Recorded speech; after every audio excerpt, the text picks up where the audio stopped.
Hi, this video is part of a series in which I learn about programming a retro video game on the Commodore 64 in assembly. The code I'm using is from the game Supernatural, written by Georg Rottensteiner. You may also know the game as Guns and Ghosts. This is not a tutorial, just me learning game programming. Enjoy the video.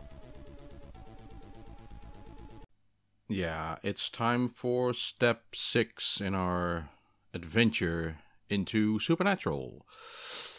This step, I'm excited about it because it's a subject that I've wanted to know things about, and it's turned out very different from what I've always thought it would be. I have to be honest that I had to take a long and hard look at this code because but in the end, I've learned a lot, but in the end it all makes sense, and I'm going to try and convey everything that I've learned. So let's just do what we always do and look at some of the data that's changed. I think that some of the VIC registers have received a label, which is good, you know, and this editor will always help me to figure out what the values are, so that prevents me from forgetting, which is important. It's important to know that all the expositions are in this register. Also, someone asked, how do you keep track of where all the functions go? Because it appears like the code is one long list. It is. Nothing is modular in the sense that functions are not spread over different files, which would be better, structurally speaking. But the editor helps us because after you build, all the functions, all the subroutines get a little, I guess all the zones get a little, I'll move it in screen a little bit more. It's small. I don't think I can increase the font size here, but this helps me jump to functions in the code, so I don't have to go scrolling about to find them. Good. I'm using 4.7, by the way, of C64 Studio. Not that that makes a big difference to me at this moment. But let's stop talking and start doing. Sprite pointer base, nothing's changed here. Number of sprites. Oh, right. Sprite center offset X and Y. These are important, and 8 and 11, and I couldn't for the life of me figure out why it was 8 and 11, but I figured it out. I'm going to tell you. Then the code starts, so I'll scroll down to the data. These are our addresses. We're going to use these intensively now. Just to recap, these are the low bytes of the address of the first character on every line. And these are the high bytes. Together you can very quickly find an address on screen, which is good. Then there are some new tables. We know this, sprite X position, the X extend byte, but there's now a character position, sprite character position X, and a sprite character position X delta, which I'm going to explain in a minute, and the same for Y, sprite character position Y, and character position Y delta, and then the sprite position Y. So these tables, sprite position X and Y, are just the sprite X and Y positions in pixels. The other ones are the sprite X and Y positions in character positions. So each sprite now has a character X and Y coordinate, which is more coarse than the pixel X and Y position, which is more granular. And I'm going to make that visual so that you can perhaps know what I mean by that. Let's perhaps first, and I'm going to have to let me scroll down. Right. Let's just first see what the end result is. Here we are. This is our sprite. This is our level. We can move our sprite just like last time, but this time when I bump into this, boop, it stops. When I bump into that, poop, it stops. When I bump in there, poop, it stops. When I go left, and I go left, it stops. Now, I hope, if anyone can tell me what's going on here, the Vice emulator slows down.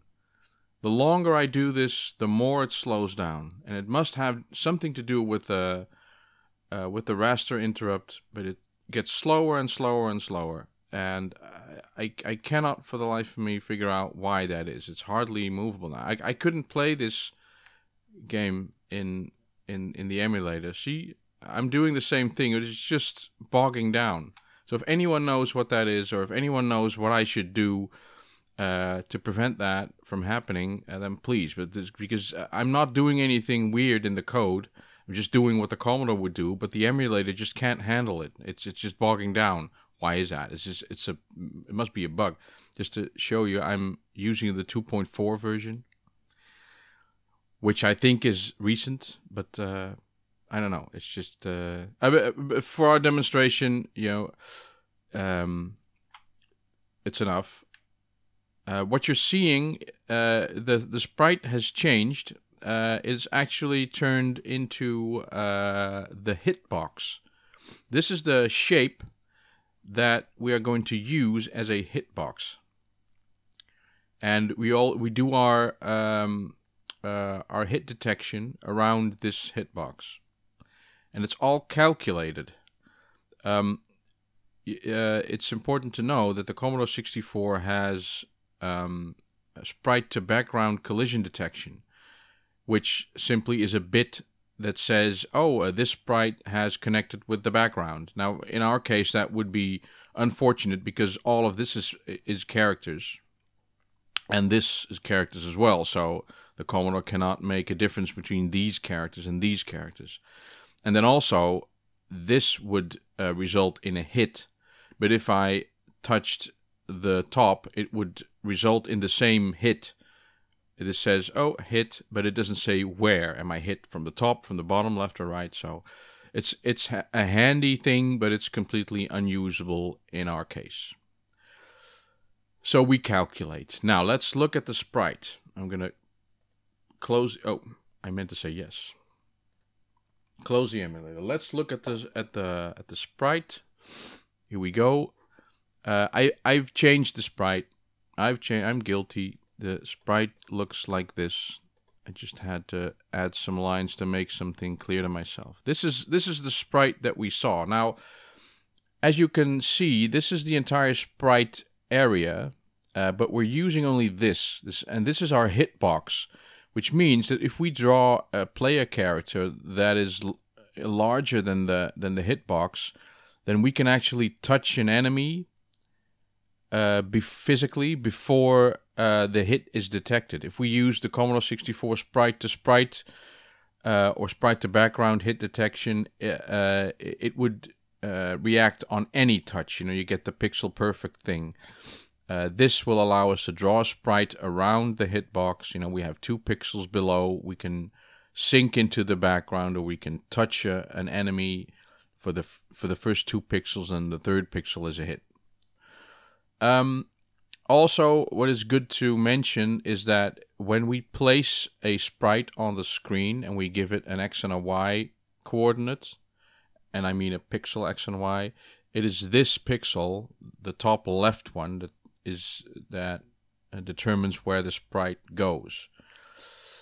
The 8 and the 11 that you saw just now is meant to offset this bit, this pixel, because we want this pixel to be the offset. So we move. These are 8 pixels, so we move the offset 8 to the right and 11 down, and that ends up here. So any hit that we detect, this is going to be our character position. So if we place our sprite, no, I should say that correctly. If we calculate our sprite position from the character position, we're actually looking at this part of the sprite. This sprite, the hitbox here is 2 characters high and 1 character wide. So that's 8 wide and 16 high. And that gives us some space here. Okay, so just remember that. Just remember that it looks like that. Now we're gonna go up. Let's go to player control. Nothing's changed here. You know, player move. Let's go to player move left. Player move left. Now here are the changes. Here are the changes. Gonna move this out of the way a bit so that I can see the comments. Now, we've detected that the player has moved the joystick to the left, and we're moving the player left. The first thing we do is check the delta. Now, before I have to explain what that delta means. So I've done this. I've done this. Imagine if you zoomed in on the screen and like this box would be the size of one character. So this is one character. We zoomed in, and this is our sprite. Remember, this is the entire sprite size, and this is the hitbox. Here's what I'm what we're looking at. I have to. Oh, I've now created a lot of shapes, and I need to select this shape. Okay. Here's what happens. Our sprite, of course, can move freely across the screen, and it can be flush with the characters, and it cannot be. So you know, you can move it down and you can move it to the right, and it won't be. Let's remove the. Oh, I can't. I can just turn them off. Perhaps that is better. Up in the X as well. So if we move the sprite about, and we do that by setting the X and Y coordinate, you get this behavior. Now, if this character were if this character were a piece of background, a piece of something that would block us normally, right?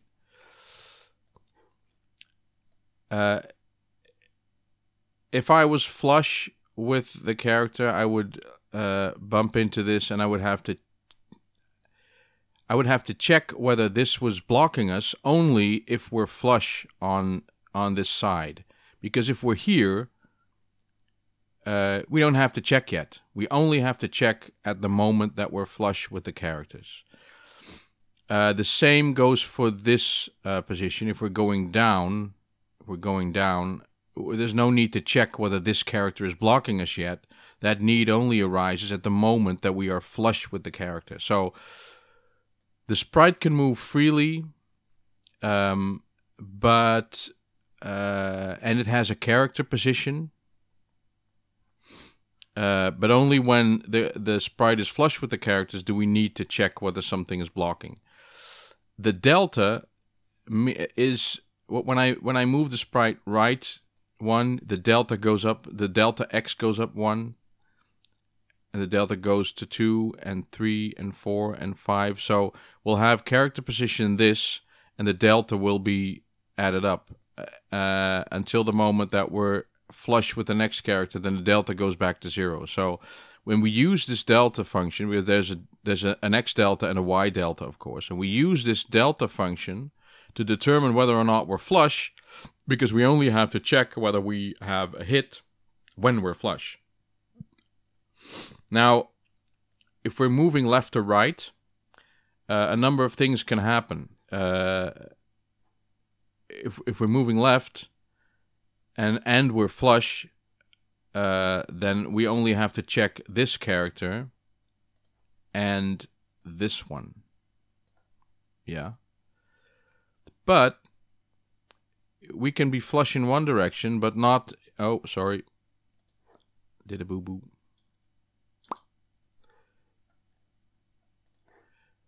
But this might happen as well. You know, we can be flush in the horizontal direction, but in this case, we may have to check a third character, right? Because any of these characters, I'll draw another cross here, any of these characters may be blocking us. So we have to check for that case as well. The same, oh crap. The same goes when we're going up and down. We may be flush and we only have like one character below us to check. But if we're like this, then we have to check for two of them. So I hope that's made sense, because we're going to look at the code now to see how that is implemented. So here you can see one of the things that immediately caught my eye is that we're looking at the sprite character position x delta, which is a table. The first element of that table is the player position.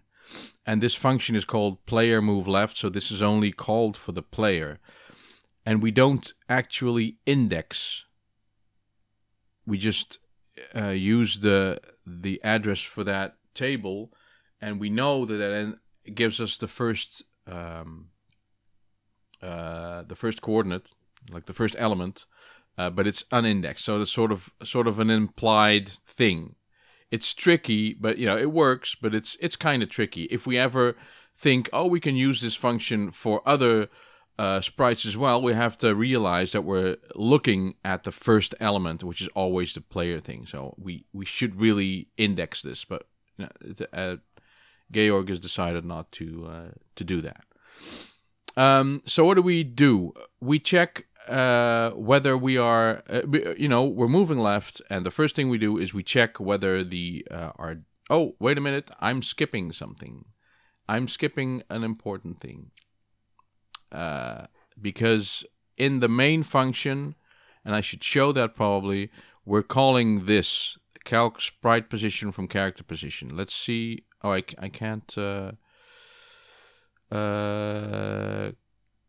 Can I go? Yeah, I'd have to. Well, I'm gonna just scroll up to the beginning and the main function. We don't have a main, do we? I'm just scrolling up to the beginning to see where that function is being called. There it is. It's in the initialization. You know, we're setting. This is the start. We're copying the sprites.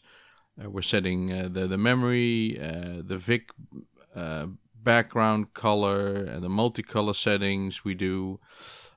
Which reminds me that I've in my last video I promised that I would look into something, and I have, but I've forgotten to mention it now. But I won't confuse situation here.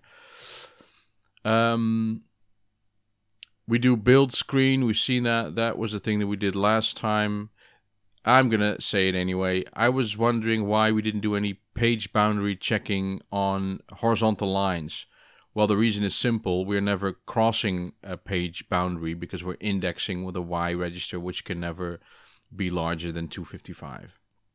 And that does happen when you go vertical, because you go across memory quicker, make bigger steps. So, question answered. And then we call this function 1, calculate sprite position from character position. So what happens basically is that we place our sprite at character position 1, X is 1 and Y is 2, and we calculate our sprite position from our character position. This is what we used to do. We loaded it with a value of 100 and we stored that value, but we don't do that now. We now do the calculate sprite position from character. So we give it a character position and it calculates our sprite position in pixels. Now, how does that work? It's good to look at that because we'll understand more about how that works.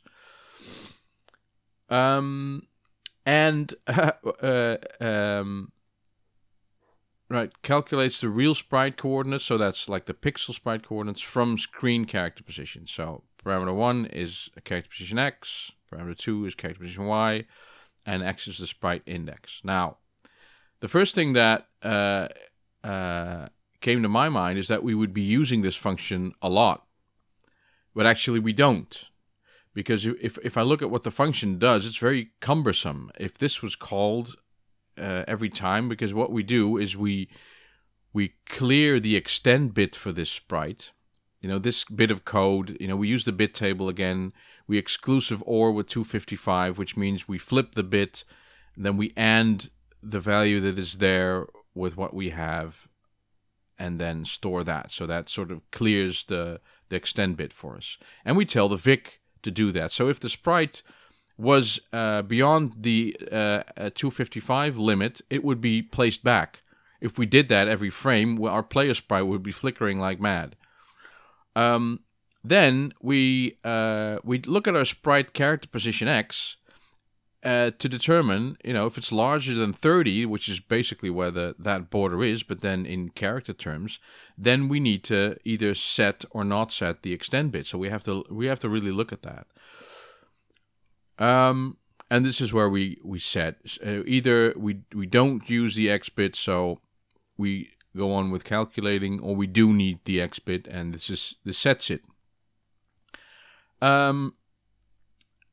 We do the sprite index thing times 2 again. We've talked about that as well, because if the X and Y coordinates per sprite are stored in a location in memory, and we have to get there quickly, so we take the sprite index, multiply it by 2, and then we put that in the Y, and we use that in these commands, the Vic sprite X position plus Y, and that. We've seen that before.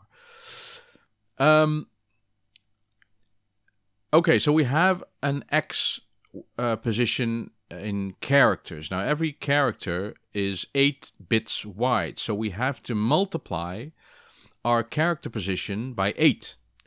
Now, each arithmetic shift left is a multiplication by 2. So multiplication by 2 by 2 by 2 is a multiplication by 8. So we do that 3 times, and we've found our position. So if I go back to this picture for a moment, then if our character, we have to realize that we're still, with the sprite position, I've thrown away the box, but there's this bounding box around it, which is the entire sprite. Now here's the funky part. We add 24 to it. And I was thinking, why do we add 24 to it? I didn't get it. Well, I don't have a picture of it, but I'm going to try and draw it perhaps. If, let's just make all these invisible, except maybe this one. If this is, imagine this is the entire Commodore 64 screen. No, turn that off. Then, and this is our border, right? There's a bit of invisible stuff. Character 0, 0, so the character at X, Y, 0 is in the top left corner of the visible area, but pixel position 0, 0 is right there, right? It's this position. So, in order to move that thing, we have to, add an offset. We have to add the amount of pixels that this thing is to the right and down, which happens to be 25 pixels or 24 pixels this way, and 50 pixels down. So that is 0, 0 then. But we have to add that offset because of reasons, that I've just explained. So we have the, we just take the character position, we multiply it by 8, but we have to remember to add 24 pixels to get away from the absolute 0, 0, that is the pixel 0, 0. And then, because what we've done then is put the entire sprite in that position, but we said that we wanted to look at the hitbox alone and not the entire sprite shape. So we have to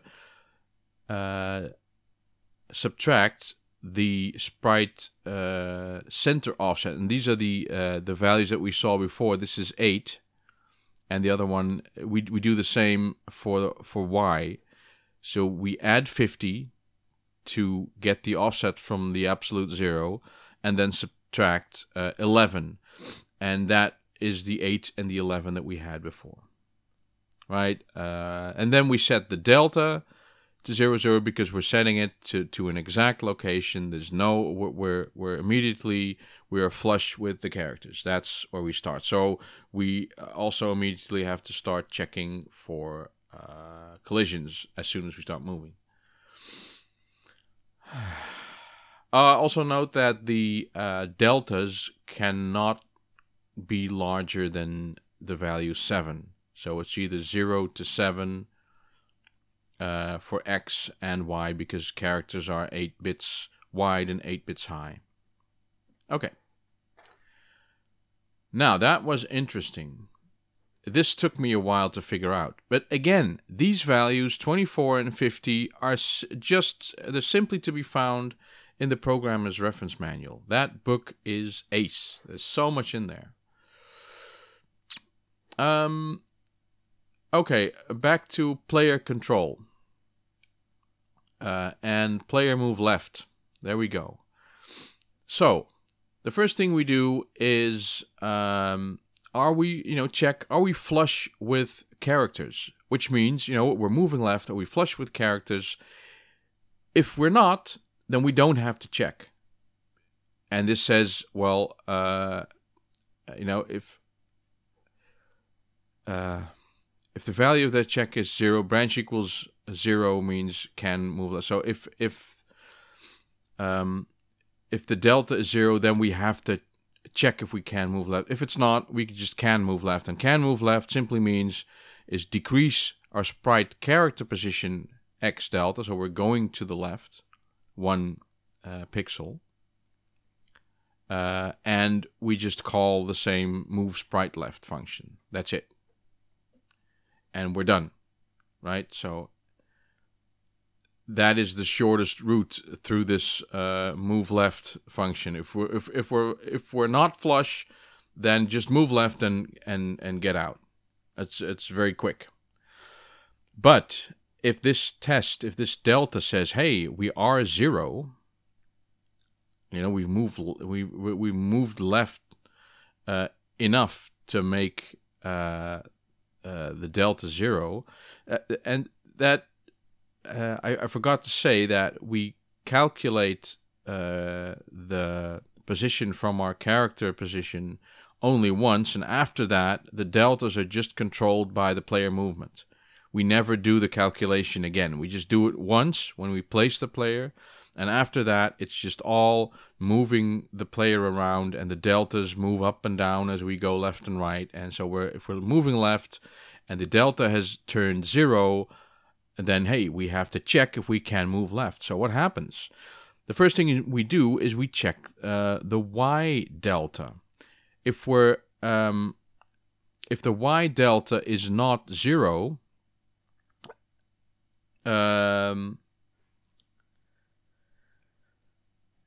we at a vertical? If so, would we have to check the bottom left first? That's that situation where we have to check 3 characters. If the delta is not 0, we have to check 3 characters. If it is 0, then there's no third character check needed. So let's do that case first. There's no character check needed. We get the character Y position. We decrease it by 1, which means that goes 1 line up. We get the address for that line. We get the character X position. We decrease that by 1. Remember, we're moving left, so we're now 1 line up and 1 line left. And we get the character that is at that position. We check if it's blocking. If it is, then we're blocked left and we don't do anything, right? if we aren't blocked, then we can move. We've only checked one character. We have to check another, of course. We take the X coordinate that we had. We clear the carry and add 40. 40 characters on one line means adding 40 brings you to the X position of one line down. So we go, we check one character, we go one character down, and we do the same thing. We load the characters there. Is it blocking? If not, we're blocked left and we can't move. If we are not blocked, then we knew we were flush because we did all this checking, and we only do that when we're flush with the character edge. And we set the delta to 8. We store that, and we decrease our character position because we are going left. And then we jump to can move left, which was way up here, which was the same thing that we did at the beginning. And the first thing this does is to decrease the X delta, which I just said it could have a value of 0 to 7. And we set it to 8 here. 8 there. And it decreases here, so it goes back to 7, and we jump out. Then there's that case that we have to... we need a third character check, which means let's bring the picture back. Let's get our sprite back in. Oh, I'm touching the mic with my headset. See if I can move this thing. Move this boy, right?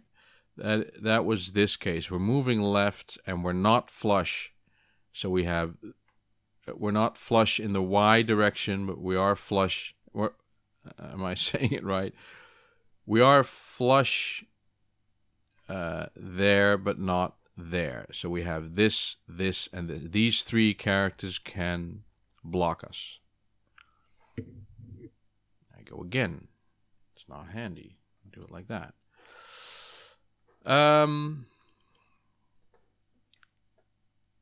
Let's see. There is a third character check needed. Well, we basically do the same thing. We get the character Y position. We get the address of that line. We add X, and then, we get the X position, and we add 39, which means we go down one line, because 40 was one line, but we add 39, which is almost our character, but one line lower, but it's one to the left, so it's down and one to the left. We're basically checking if something is blocking our feet. And then we do the same thing. We load the character that is there, and if it's blocking, then we're blocked left and we don't move. Or if we're not being blocked, then we roll into the no third character check needed. We've done it here, but now we're doing the rest as well. So we're checking. We're going one line up and left, and then one line down. We check the rest of our body. Are we being blocked anywhere? So this is kind of how it works. No, not kind of. This is the technique that is used. So we use character positions, the character position mapping, and we check around us when we need to, because all the other ones, this was player move left, but then this player move right. I thought it would, he would code it exactly the same, but he's done it a little bit differently, because here we do the same delta check, but here we increase the X delta here, and we load it, and we compare it to 8, and then we do some other things here, but basically the same thing happens. We check if there's a third character check needed, yes or no, and then we sort of do the calculations of, to the right, adding 40 to get to the next line. You basically play with the X and the Y coordinates to work out which character around us we need to check. and we have our direction. You know, we're moving right, we're moving left. We have our character position, and then we have to check, are we flush with the character edge or not? And then we finally do the check. If we just quickly look at, is character blocking? Let's have a look at that, because that's quite funny. Is character blocking? We just compare it to 128. If it's above that, then we're blocking, and we return 1. And if it's below 128, we're not blocking, and we return 0. And that's funny, because this is really a function that returns a Boolean, but it uses the accumulator to return the value. And if we look at where that is used, outright here, is character blocking, this function influences, it sets the 0 flag, and this just checks the 0 flag. Branch not equal, branch equal, blocked yes or no, returns 1 yes or no. So it's basically Boolean logic that's used there, and which means is that any character that we want to be blocking should be above 128. And any other characters, I mean, there's quite a lot of characters that we have at our disposal, but we're using multicolor, so there's some rules there that I'm not going to go into now, because I think we've been going long enough. We've been going 36 minutes. So that is all. That is all that has to do with collision detection. Now, it's completely different from what I thought it would be. I've talked with Tony from Electric Adventures about this. He had a different approach. Again, I may not have chosen this particular method, although it does make sense to me, and it works in this case. And again, I think the programming is pretty elegant, and I wonder what you guys think. That's it for me. Thank you for watching and for listening. If anyone has some WinVice tips for the slowdown, please let me know. Last thing I wanted to say is I've contacted Georg himself, and I've told him that I'm doing this video series, and he was very supportive. He said, if you have any questions, then don't hesitate to ask. Now, my goal is to figure out things for myself, so I could ask everything, but I won't, because I want to, that would sort of negate the effect. So unless I get really, really stuck, it's good to know that that Georg is there, that I can ask him a question. So again, thanks for watching, and I'll see you in the next run. Bye-bye.